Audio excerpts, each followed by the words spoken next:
appreciative of the work of our new Secretary of Resources, Mr. Jared Blumenfeld. Jared was appointed California's Secretary for Environmental Protection by Governor Gavin Newsom in January 2019. As Secretary, Jared oversees the state's efforts to fight climate change, protect air and water quality, regulate pesticides and toxic substances, achieve the state's recycling and waste reduction goals, and advance environmental justice. That is a lot on his plate. Jared is one of America's most innovative environmental leaders, bringing to the agency more than 25 years of environmental policy and management experience at the local, national, and even international levels. From 2009 to 2016, he served under President Barack Obama as Regional Administrator of the U.S. EPA for the Pacific Southwest region. He has a wonderful podcast called Podship Earth that I suggest you all take a listen to. So that's a lot, right? It's just kind of on an emotional scale, absorbing everything and then all that technical information. So I'll try and be brief and to the point. I want to start by thanking Linda and Supervisor Hubert and all the local city officials from LA, federal folks, the mayor, other folks, electeds, but I really want to thank each and every one of you. This is not an easy issue. I was just thinking that this April will be the 50th anniversary of Earth Day. And I think many of us thought 50 years after Earth Day, we wouldn't have to spend hours in a room holding people's feet to the fire to get cleanup. And, right, I mean, Melissa said this, but this isn't your job, right? Your job is not to hold us accountable. Our job is to collectively get this done and work out why, if we have agreements that said this would reach a full cleanup by 2017, 3 years later, we're not there. So we got some, just kind of reflecting on the human impacts of environmental damage. I think, Dan's numbers of tons of perchlorate and 1 million gallons of TCE, when at parts per billion and parts per trillion, that's what we know will affect our health, is scary.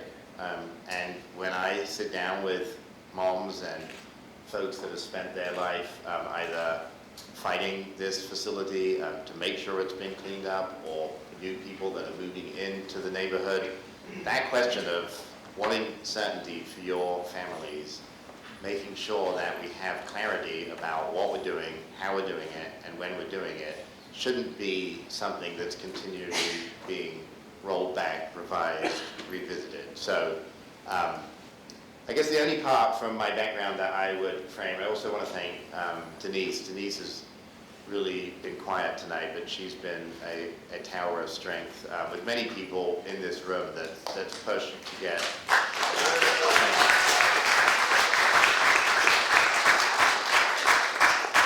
So, so my background is as an environmental attorney. What we have in front of us, which I'll describe, is agreements, and we're really not here to negotiate. This is not negotiation, this is about implementation. So once someone's agreed to something, a price of a house, a job contract, you kind of expect people to be good to their word and to do it. To my mind, what Dan said, the golden rule is also the one who has the gold wants to spend very little of it. And so this does come down to not the standards, but how much it's going to cost.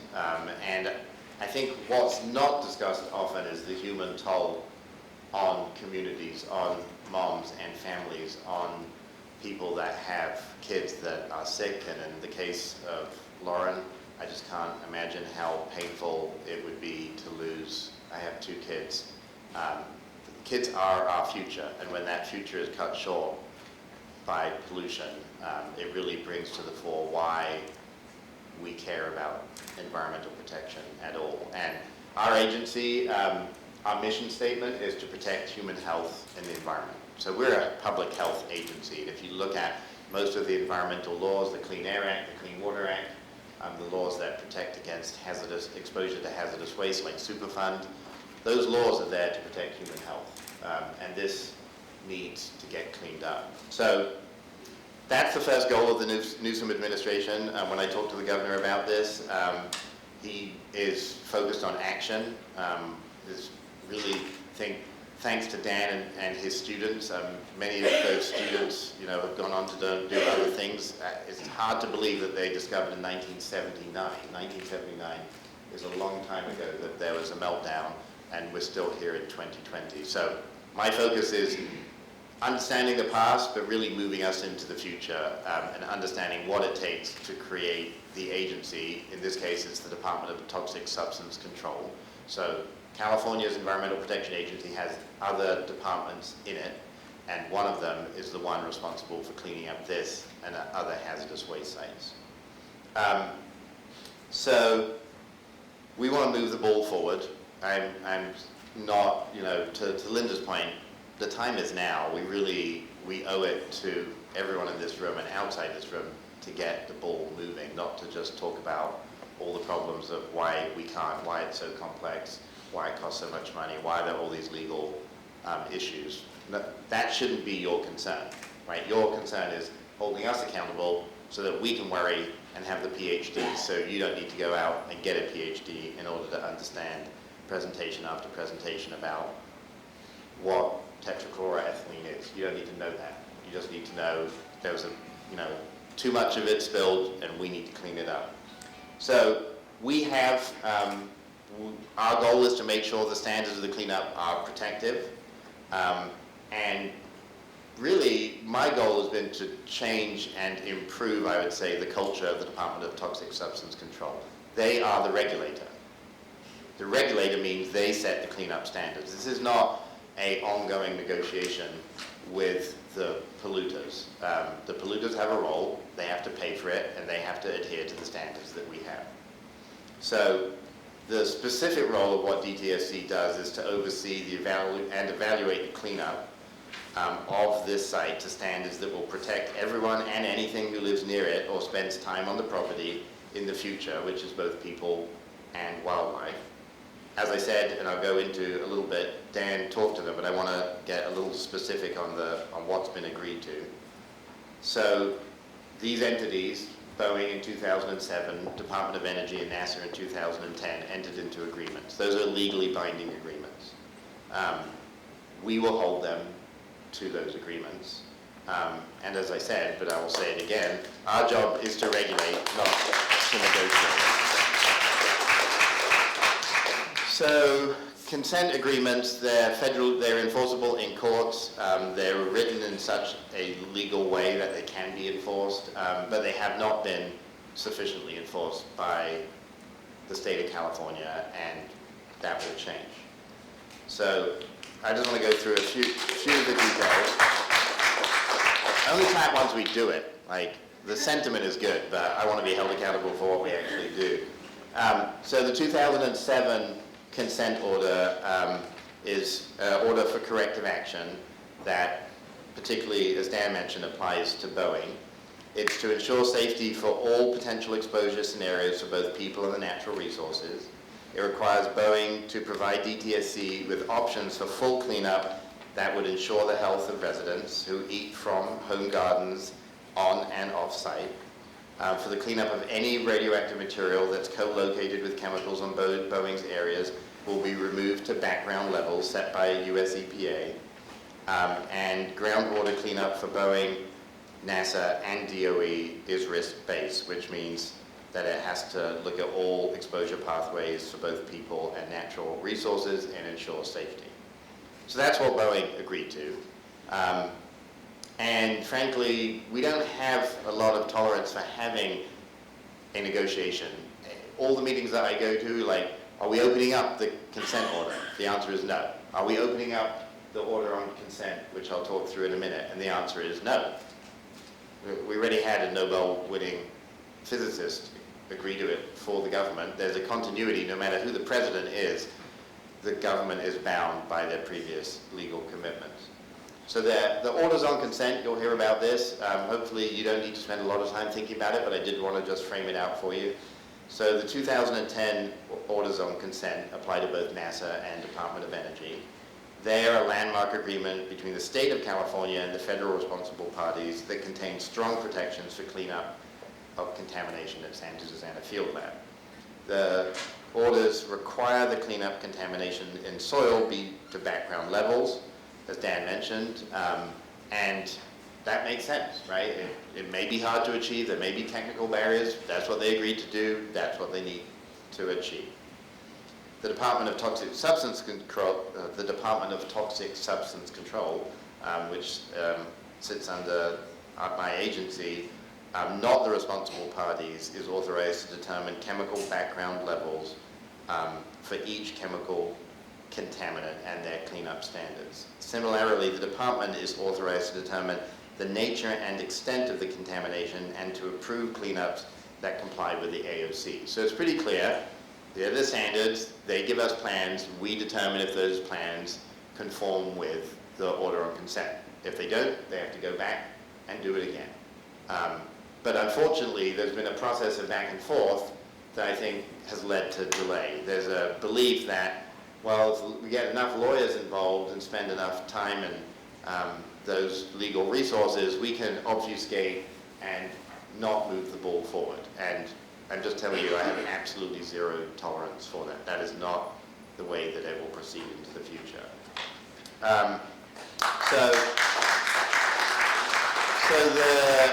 The Newsom administration, led by our agency, really wanted to do a reset. We came in right out of the gate. We heard that there was important need, and I'll get to the California Environmental Quality Act is a law that requires us to evaluate the impacts of cleanup. And we wanted to make sure that we looked at that, and many folks, I think, wisely told us, you should probably hold off and not, the Brown administration is pushing to get it done. We said, no, we need to take a time out, reevaluate and evaluate, and make sure that we're headed in the right direction. So we've undertaken thorough reviews of what's happened to date and a thorough evaluation about a path forward. We're clear, we have been clear, and we continue to be clear with the responsible parties what our expectations are, which is that they comply with the orders and take responsibility for an appropriate cleanup. There's some kind of material things that happened. So you've got the California laws about environmental quality, and then you have the federal one. The federal one is called the National Environmental Policy Act. It was one of the landmark environmental laws in the United States, signed into law by President Nixon in 1969, and it requires all significant federal action to go through a review that looks at alternatives that can be taken. We've been very clear, though, that, and the White House Council on Environmental Quality has been very clear, you can't anticipate options that are not within the AOC. Namely, they agreed to be legally bound in 2010 by cleanup standards that were prescriptive and described what they're doing. And unfortunately, the federal agencies have decided to take it on their own initiative to come up with alternatives that are not anticipated in a legally binding enforcement agreement. In the last administration, we went to the Council on Environmental Quality and they said, no, you actually can't do that. Despite that, we continue to get lots of alternatives, Dan mentioned them, that have absolutely no bearing on the legal agreements that have been signed. So actually the first weeks that we came into office, we sent a letter to the Department of Energy making it clear that the terms of the order on consent in 2010 are not open for negotiation. And as I said, the letter was in response to Department of Energy's environmental impact statement, which considered alternatives that were not consistent with the order on consent and would have led to a lesser cleanup. On March of the year, we sent a similar letter to NASA reiterating that the requirements of the order on consent to clean up soils to background. This was in response to NASA suggesting that it would accelerate a base cleanup standard on a future land use rather than terms agreed to the 2010 agreement.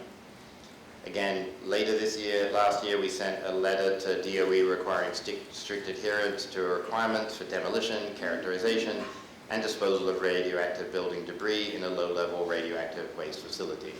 And recently, at the beginning of this year, we sent a letter to NASA explaining multiple deficiencies in their supplemental. They had to do a whole new environmental impact statement, that it was deficient in several ways. It included 3 infeasible cleanup alternatives that would fail to comply with the AOC, and NASA alternatives that were contrary to their legal obligations. So you kind of get the pattern, which is the state of California is trying to hold the federal agencies accountable to the standards. We have representatives of federal congressionals, both in the state and Senate. You should know that they've been incredibly powerful and forceful in advocating the state's position. Unfortunately, the current administration, which our state has sued 65 times, 43 of which are relating to environmental issues, is not, we don't want to be there, but we're going to protect our legal interests is our point, and our federal representatives in the state and House are doing an amazing job, and we may need their help more as time goes on. So just as it's our job to regulate and enforce, you have an incredible, important role, and I would say that the primer that Dan gave is incredibly important for setting the tone, and he's been there for decades helping make sure that information surfaces, and he works to make sure that our agencies do a good job. I think your job is to hold us accountable. Department of Toxic Substance Control. That's the place that you should come to understand what's happening. Our responsibility back to you needs to be to explain what we're doing, how we're doing it, and to set timelines so that we can be held accountable. I put forward in this year's budget in January 10 a reform proposal for the Department of Toxic Substance Control, which is kind of soup to nuts. It has not been an agency that has held the public trust. I want to change that. It is time that we make DTSC work for all of us. The governor appointed with us a new director, Meredith Williams, who has a PhD in chemical engineering. And Meredith, with the legislature coming up, are looking at how we reform DTSC in 3 ways. 1, have a clear statement and vision of what it's doing and how it's doing it. Secondly, has a budget. Part of losing public trust is that you lose public dollars, so they have not had the money necessary to do what they need to do. And thirdly, in order to do both those first 2 things, we need a board, a separate independent board to do oversight of DTSC, so that you can come to public meetings every month and ask a 5-member board of experts, what the hell is DTSC doing? And the answer is going to be a lot, because I'm making sure that they do.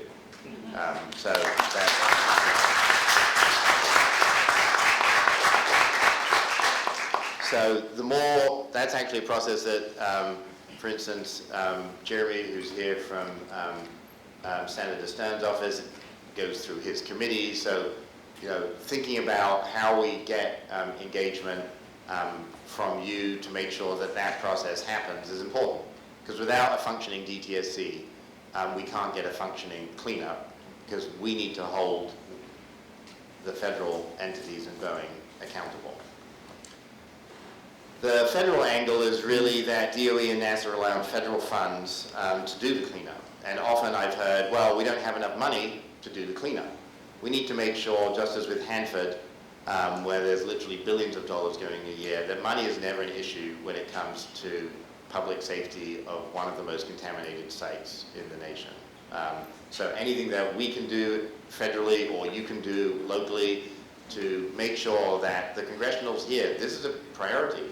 If it isn't a priority, if you leave this meeting thinking it isn't a priority, you should come back tomorrow morning and Dan will do a 5-hour presentation.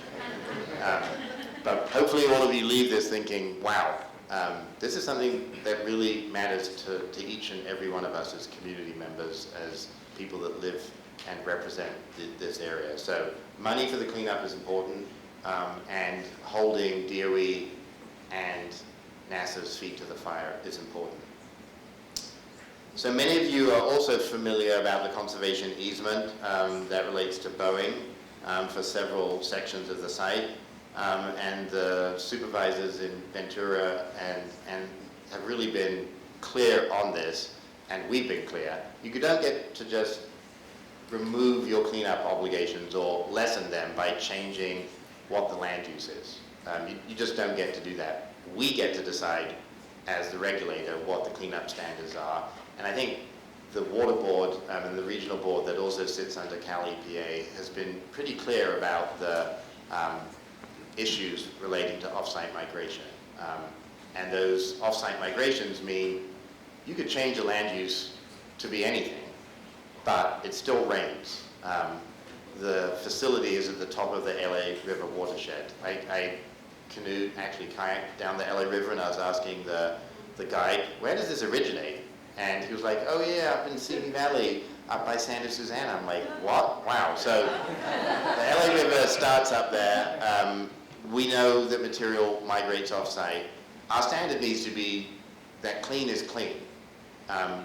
You know, we do not want to do things where we need to go back and fix it later. We don't want to go and get 10 years, 15 years from now reports, epidemiological reports that say, oh, actually the standard wasn't rigorous enough, you need to go back. We just need to do this once, and we need to do it right.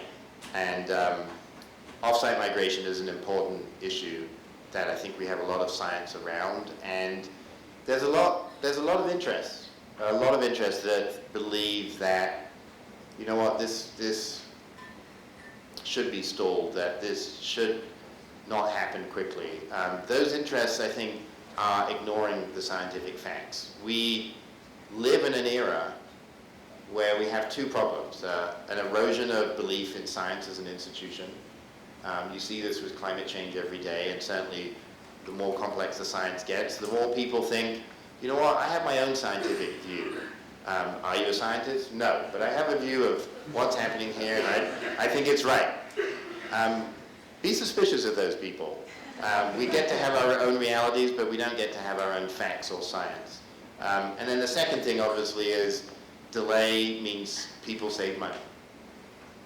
That's basically what this comes down to. And our job is to make sure that is not delayed any longer. So I am here to hold our agencies accountable. I am happy to meet with you when you come to Sacramento. This is a very high priority for me and for the governor and the administration, and we will make sure it gets cleaned up quickly and efficiently and completely. Thank you.